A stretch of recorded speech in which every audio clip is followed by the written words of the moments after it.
So the same person that requested Sirius, Bellatrix, and Tonks also asked for me to do Professor McGonagall, Snape, the Marauders, and the Dursleys.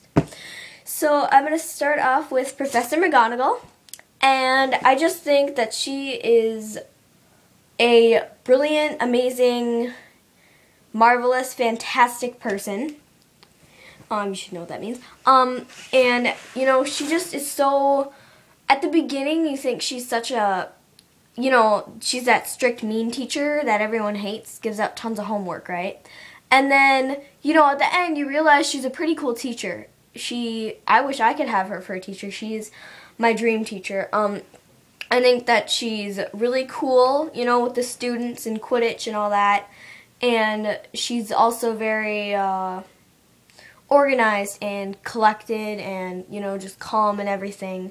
And at the end, you know, even though it wasn't in the book, when she said, "I've always wanted to use that spell," it makes me really happy because I just think that's such a cute quote, and it goes with her. It does. And, you know, I do love her, particularly in Deathly Hallows, because she, you know, shows that she cares for Hogwarts, like, more than anything. She shows how much she loves it and that she wants to protect it and how much she cares for the students and the teachers that are there in Hogwarts. And, you know, I really appreciate her. I look up to her. She is a very great role model. A lot of people are like, "Oh, Hermione's such a good role model," and she is. She is, but so is Professor McGonagall, and I think that people should think about her more. They should talk about her more and look up to her just the way they do with Hermione, because she's perfect. I could not wish for a better Professor McGonagall. She's absolutely amazing. So now I'm going to talk about Professor Snape. And, you know, my personal opinion is that I don't like Snape. I actually had a little discussion about this over with one of my friends. And, you know, I like Snape, but I don't like Snape. I like how he was constructed. And, you know, actually Padfoot said that in the beginning. He likes how the character was made. And I do agree with that. I think that he was really brought up well. And see, when he was a kid, and, you know, he always hated James, and then when he grew up, he still hated James because, of course, he married his true love and had a child with her. And you see, the adult thing for him to do would not be being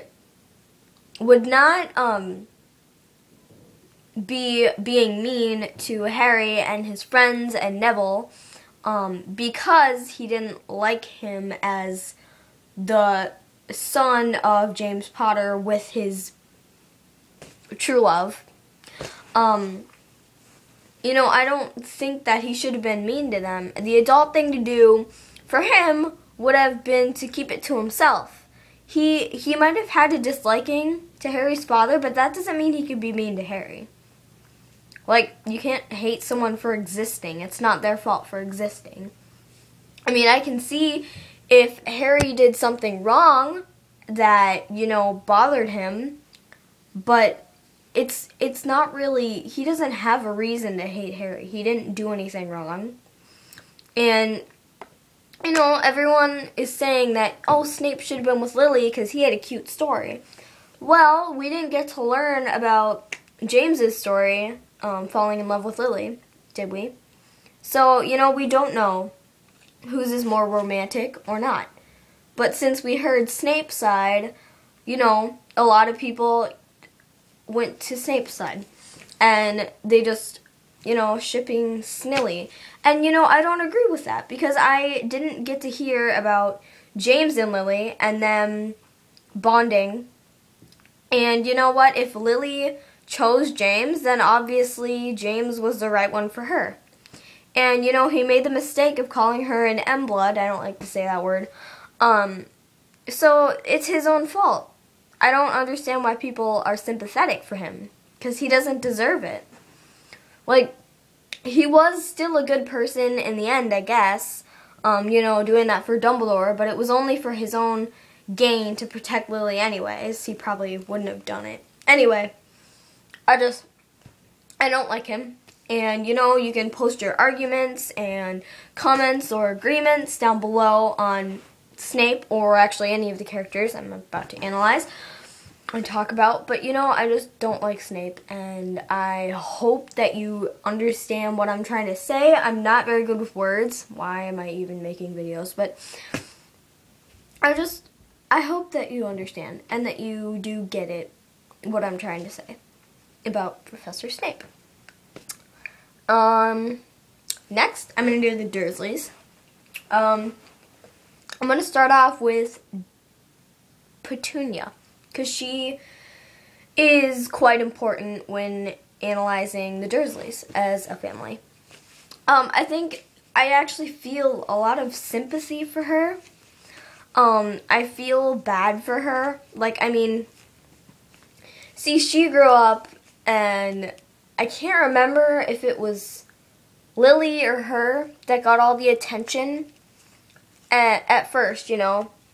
And then obviously when Lily found out that she was a witch and she would be going to Hogwarts, well, who wouldn't be jealous of her? I mean, I'm not even her sister and I'm jealous of her. I know that if my sister got accepted to Hogwarts and I didn't, I'd be furious. I'd hate her. But I guess I wouldn't really let it show. I'd be more like, bring me back souvenirs from Hogsmeade and stuff like that. But I wouldn't hate her.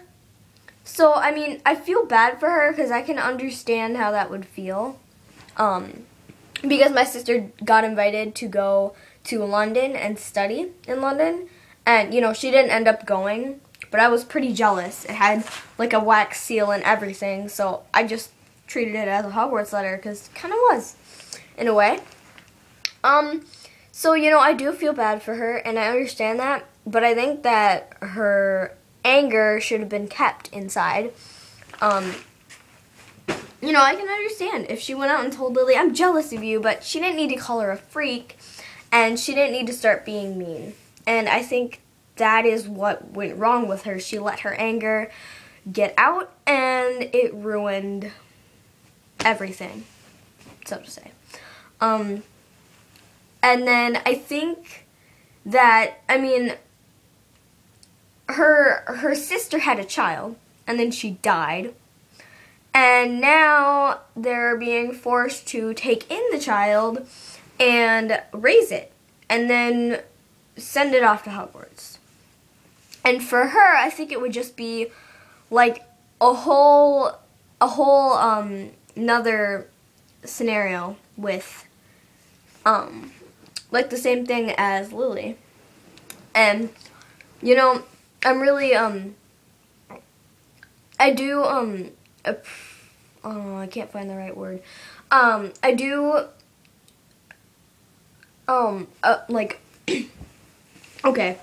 Guess what I'm trying to say is I'm like proud of, I can't think of another word, but I'm sort of proud of her, and I think that it was very brave and selfless to actually take him in and you know, do that, because to go through that again, have a family member be accepted to go be a witch or a wizard at Hogwarts, and you're sitting here all alone being a stupid muggle. I would personally hate that, and I think it was very nice of her to actually let Harry in. I don't like the way she treated him, but I can understand why she kind of did. It's another Snape thing, you know? You can't just hate the kid for existing. You might hate your blood for not being witchly, I don't know. And I think that had a whole effect on the Dursleys. And, you know, since she only gets one child, of course she's going to spoil him, make him fat.